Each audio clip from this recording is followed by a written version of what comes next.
دوسرا ہے سرکاری اراضی پہ قبضہ، کہ جو گورنمنٹ کی لینڈ ہے وہ گورنمنٹ کے لوگ پیسے لیتے ہیں. اسلام آباد کے اندر ریٹ ہے باقاعدہ کہ آپ اگر گورنمنٹ کی زمین بلو ایریا کے اندر، جو بلو ایریا آگے بننا ہے اس کے اندر بھی اگر آپ نے ناجائز کمرہ بنانا ہے اس کے علیحدہ ریٹ ہے، آپ نے اگر مذہبی ادارہ بنانا ہے اس کے علیحدہ ریٹ ہے، اگر آپ نے خدا نخواستہ اللہ کا گھر بنانا ہے، خدا نخواستہ آپ نے کوئی اور جرم کی دنیا کی کوئی چیز کرنی ہے تو اس کے علیحدہ علیحدہ ریٹس ہیں باقاعدہ. آج پنڈی کے ایک سینیٹر چودھری تنویر نے یہ ایشو اٹھایا بھی ہے سینٹ کے اندر، لیکن وزیر جو تھا وہ گول مول کر کے یوں پتلی گلی میں نکل گیا. اور میں نے وہاں جو سینیٹرز نے پوچھا کہ آپ کا شہر ہے تو یہ کیا کہہ رہے ہیں وزیر صاحب، میں نے کہا اس صدی کا لطیفہ سنا کے گئے، ان کو پتہ ہی نہیں ہے کیا ایشو ہے. اور اسی طریقے سے اب جو کراچی کے اندر ایشو سامنے آیا اس کے کچھ حصے یہ میں نے بتایا، دوسرا سرکاری اراضی پہ قبضہ، تیسرا ہے یہ پرائیویٹ پراپرٹیز لوگوں کی جس طرح میں نے کہا اس کے اوپر قبضہ ہے. اب ان کے جو ذیلی یعنی ان کے پیٹ میں سے جو جرائم نکلتے ہیں وہ جرائم کیا ہے اس طرف آ جائیے. نمبر 1 جو زکوٰۃ اور فطرانہ ہے، یہ اب زکوٰۃ کا مہینہ ہے، ویسے بھی میں سب سے درخواست کروں گا کہ اپنا مال مزکی کرنے کے لیے، اس کو پاکیزہ کرنے کے لیے رمضان شریف سے پہلے زکوٰۃ دے دیں.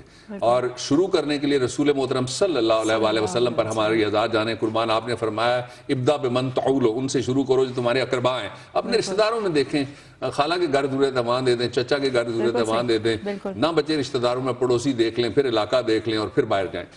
اچھا اب اس کے اوپر بھی باقاعدہ یہ گن پوائنٹ کے اوپر کہ آپ کا زکوٰۃ یا فطرانہ فلانے کو ملنا چاہیے. اسلامی اس میں بھی ہے. یہ خدا کا کام ہے اور ارکان اسلام میں مداخلت ہے. دوسرا جو انہوں نے بتایا جی وہ یہ ہے کہ یہ قربانی کی کھالیں، ان کے اوپر لڑائی تو لوگوں نے دیکھا کہ گن بیٹلز ہوتی رہی تھی. پھر تیسرا لینڈ گریبنگ ہے. چوتھا یہ ہے ایرانی ڈیزل کی اسمگلنگ ہے. یہ آج ہم اس پہ تھوڑی سی بات بھی کریں گے کہ کس طرح سے قلت پیدا کی جاتی ہے. اور یہ جو بلیک مارکیٹ ہے، ہم نے یہاں بیٹھ کے کہا ہوا ہے وزیر اعظم صاحب اس پہ توجہ دیں، ہم آپ کو بتا رہے ہیں. ہم جو مسائل جن کی ہم نشاندہی کرتے ہیں وہ مسائل کوئی پرستان کے اندر سے آگے تو کسی نے نہیں نہ حل کرنے، جن یا پری نے، وہ تو آپ کے ذمہ ہے، اس لیے کہ آپ نے حلف لیا ہوا ہے، اس لیے کہ آپ نے گاڑیاں لی ہوئی ہیں، اس لیے کہ آپ نے بڑے بڑے گھر لیے ہوئے ہیں، اس لیے کہ آپ نے 8000 سیکورٹی فورس کے لوگ اپنے ذمہ لگائے ہوئے ہیں. آپ کہتے ہیں کہ جی ہم بادشاہ ہیں تو ہم آپ کو بادشاہ مان لیتے ہیں تھوڑی دیر کے لیے، آپ یہ کام کر لیجئے. اب سندھ کے بادشاہوں کے علاوہ جو وہاں کے جرائم کے بادشاہ ہیں ان کی بات ہو رہی ہے. پھر اس میں یہ کہا گیا کہ اس میں کچھ سینڈیکیٹس بھی ہیں اور کچھ افراد ہیں پالیٹکس کے اندر جن کے پاس بڑی عزت ہے، جن کے پاس بڑی توقیر ہے بظاہر، وہ ملوث ہیں. اچھا پھر یہ جو کرائم ہے اس کی فنڈ ریزنگ کہاں سے ہوتی ہے. پھر انہوں نے آخری جو اس کا ایسٹیمیٹ کیا وہ کہتے ہیں کہ یہ 230 ارب سالانہ سے زیادہ پیسے، زیادہ یعنی یہ 300 ارب آپ لگا لیجئے، 400 ارب آپ لگا لیجئے، اس سے کم پیسے نہیں. بیر منیمم 230 ارب کا مطلب یہ ہوا کہ 1 ارب میں 100 کروڑ ہوتا ہے. میں جب کہہ رہا تھا نا، انگریزوں نے ایک قانون بنایا، میں آپ کو بتاؤں وہ بڑا زبردست قسم کا قانون ہے، اس کو کہتے ہیں PCA. وکیل اور جج جو ہیں PCA، prevention of corruption act, یہ بنا تھا 1947 میں.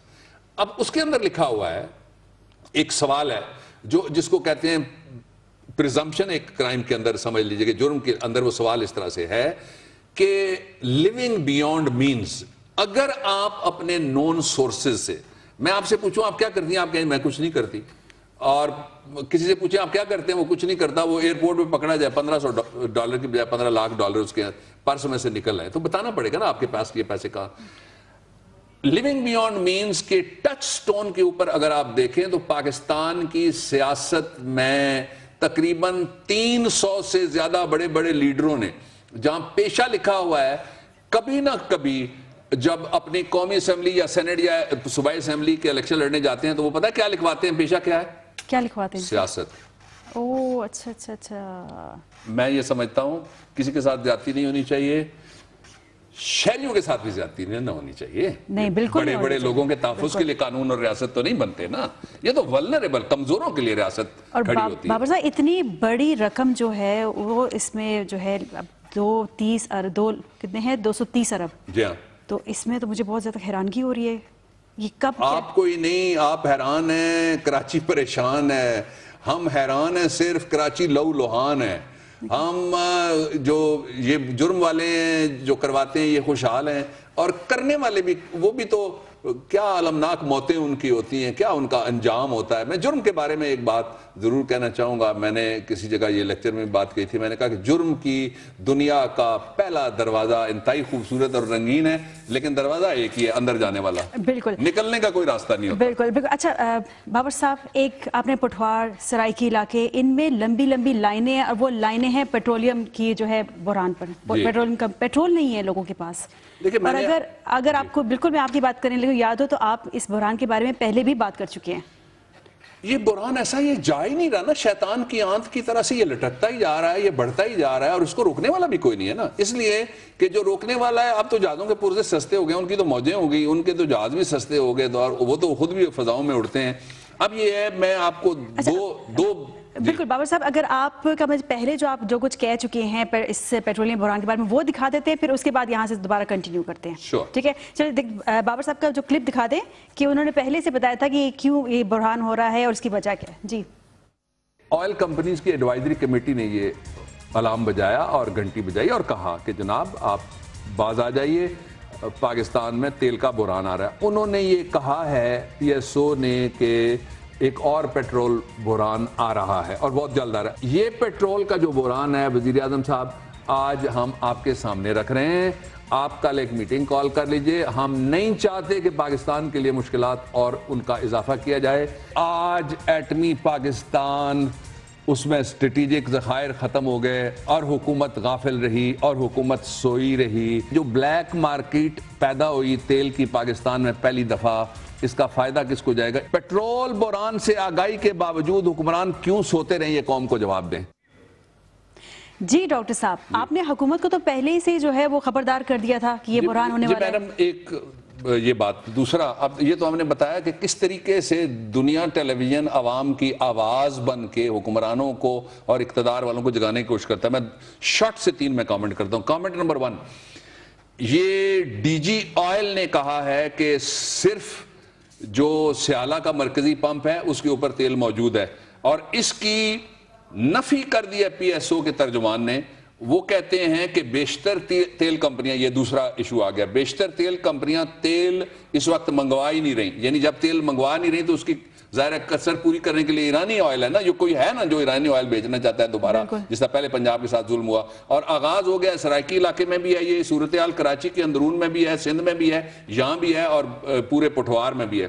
اور تیسرا یہ ہے کہ جو ایک منیمم ذخیرہ کہ آپ کتنے لیٹر رکھیں گے اور کتنے ہزار آپ بیرل رکھیں گے, وہ جو کم از کم تیل جو جس کا آپ کہہ لیں کہ ریزرو میں جو تیل ہوتا ہے وہ ذخیرہ پورا کرنے کے لیے بھی کمپنیاں تیار نہیں ہیں. تو یہ سوال تو پھر پیدا ہوگا نا کہ وزیر تیل جو جس کا 5 انگلیاں اور سر کڑائی میں, وہ کہاں ہے پھر؟ چلیں ایک بریک لے لیتے ہیں. بالکل بابا صاحب ایک بریک لے لیتے ہیں, اس کے بعد ہم جو ہے اسی پر بات کریں گے, پیٹرولیم پر. جی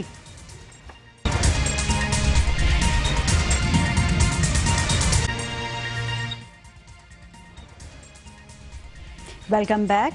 ڈاکٹر صاحب, آج تلاشی گمشدہ میں آج ہم تلاش کریں گے انصاف کے بڑے مندروں کو. سب سے پہلے بتائیں, بچوں کو انصاف کون دے گا؟ بہت دل دکھا دینے والا موضوع ہے. بچوں کے خلاف 3 طرح کے جرائم ہیں, لیکن ہو کیا رہا ہے اس پہ میں کنکلوڈ کر دوں گا یہ بات. پہلا جرم اخلاقی وائلنس ہے, جو پچھلے 2 سال کے اندر اس میں تقریباً 1000% کے قریب جو کرائم چارٹ ہے اس کی ڈیٹیل یہ کہتی ہے کہ اضافہ ہو 1000. یعنی 1 اگر تھا جرم کسی جگہ تو وہ اب 1000 کے اوپر چلا گیا. یہ اضافہ اس کے اندر ہوا ہے. لیکن پہلا ہم جو کہتے ہیں نا کہ ہم کو شاہوں سے عدالت کی توقع تو نہیں, آپ کہتے ہیں تو زنجیر ہلا دیتے ہیں. پہلی زنجیر اس بات پہ ہم ہلانے لگے کہ بتایا جائے کہ پچھلے 5 سال میں بچوں کے خلاف جو وائلنس ہوا اس میں کتنے ملزم گرفتار ہوئے, کتنے ملزم پروسیکیوٹ ہوئے, کتنے ملزم سزا یاب ہوئے. اور آخر میں شفقت حسین کے اوپر بات کروں گا. دوسرا یہ بتایا جائے کہ جو وائلنس اگینسٹ ویمن ہے, یہ دوسرا ولنریبل طبقہ ہے, یہ پاکستان کی آبادی کی اکثریت ہے, ان کے خلاف جو کچھ ہوا اس کے حوالے سے کتنے مقدمات چلے, کتنے کا فیصلہ ہوا, کہاں کہاں دہشت گردی لگی, اور کیا عدالتوں نے جو عرصہ لکھا ہوا ہے کہ اتنے عرصے میں, اس آدمی کو اس جرم میں انصاف ملے گا. اگر وہ گناہگار ہے تو اس کو سزا ملنی چاہیے, اگر بے گناہ ہے تو اس کو بری ہونا چاہیے. اسی طرح سے مظلوم اگر سچا ہے تو اس کو اس ظلم کا افزانہ ملنا چاہیے انصاف کی صورت میں, اور اگر جھوٹا ہے تو 182 کی دفعہ موجود ہے, اس کا ٹرائل ہونا چاہیے. ایک تیسرا جرم ہے, وہ جرم یہ ہے کہ لوگوں کو پوری زندگی کی آمدنی اور کمائی سے محروم کیا جا رہا ہے. اور سورہ قریش میں بھی اللہ رب العزت نے 2 ذکر کیے ہوئے ہیں کہ بھوک میں کھانا اور جب بدامنی ہو تو اس میں تحفظ اور امن. یہ بڑی بنیادی چیزیں, یہ فنڈامنٹل رائٹس ہیں جو قرآن حکیم میں جن کا ذکر ہے. میں نے سورہ بھی ریفر کر دی. تو جن لوگوں کی جائیدادیں چلی گئیں, جن لوگوں کے جائیدادوں پہ قبضے ہو گئے, جو جائیدادوں پہ مارے گئے, جن سے بتہ لیا گیا, جو اغوا ہو گئے, جن سے تاوان مانگے گئے, جن کے پیارے قبروں میں چلے گئے منو مٹی کے نیچے, ان کو کوئی انصاف ملا. اب اس کی آخری کڑی کیا ہے؟ وہ کڑی پاکستان کے سارے نظام کے لیے شرمناک ترین کڑی ثابت ہو گئی ہے. پہلا, شفقت حسین کے لیے کچھ این جی اوز اٹھی. ایک این جی او کے دفتر کے اوپر تالا بھی لگا ہے.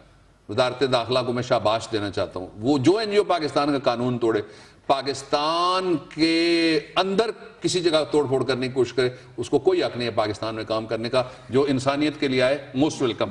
اب کیا میں آپ سے عرض کروں بابر صاحب, اگر میں آپ سے صرف کہوں کہ یہ اس بات پہ تو ہم تفصیل سے بات کریں گے, اگر اسی کو لیتے ہوئے آگے اگر مجھے آپ عوام کی آواز کے بارے میں بتائیں تو ہو سکتا ہے. میں اینڈ یہاں کرتا ہوں. چلیں. آئین نہیں بولا شفقت حسین پھانسی, سپریم کورٹ صرف فیصلہ کیا, کوئی تو انہیں عدالت نہیں ہوئی, شفقت حسین پھانسی کدھر گئی؟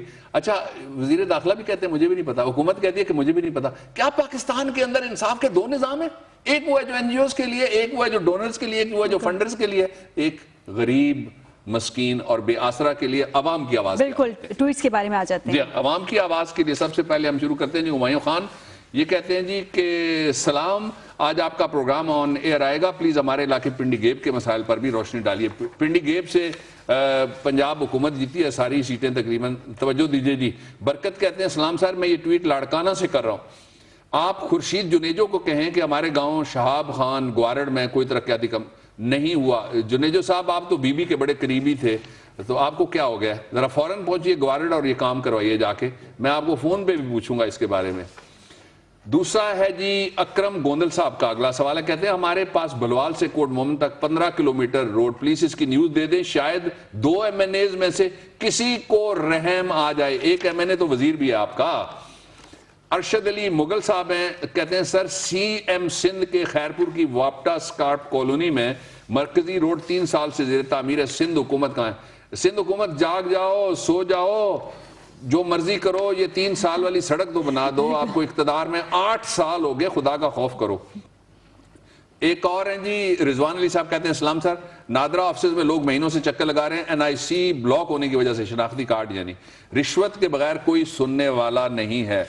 رشوت اور رشوت خور مرد آباد, حکومت کچھ کرے اس بارے میں. جلال خان کہتے ہیں کہ sir, roots of the terrorism always linked to FATA but PMLN government is not interested in ending FCR. یہ کالا قانون ہے, 1900 میں بنا تھا. Please raise this voice for your people. آپ نے کہا your people, I love this word.